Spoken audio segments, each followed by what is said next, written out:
Jā. Ko par šo jaukumu var pastāstīt? Šeit es domāju, ka te pat īsti nav ko stāstīt.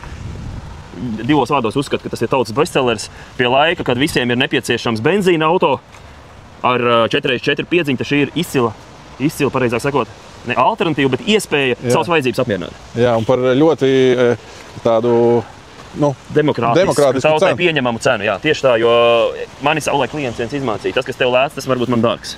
Tad nedrīkst teikt maza vai liela. Jā, tādu, kādu tu gribēji. Jā, tādu, kā tu vēlējies, jā. 191 000 tikai nobrauc un 2 gadi tikai Latvijā. Jā, 2 gadi Latvijā.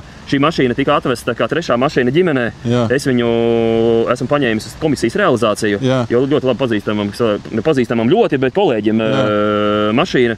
Un attiecīgi nopirka tagad elektroauto, elektrizēja savu ģimenes autoparku par vienu mašīnu, un šī vairs nebija vajadzīga, jo viņi arī savos 2 gados ar viņu ir nobraukt tikai nepilni 3000. Viņi tiešām bija paņemti mašīna ar domu, ja sievai, pašam vīram, ģimenei abi brauc, ja kādam no bērniem, jo bērni jau ir lieli, ir vajadzīgi, lai ir ko paņemt tajā rezerves variantā.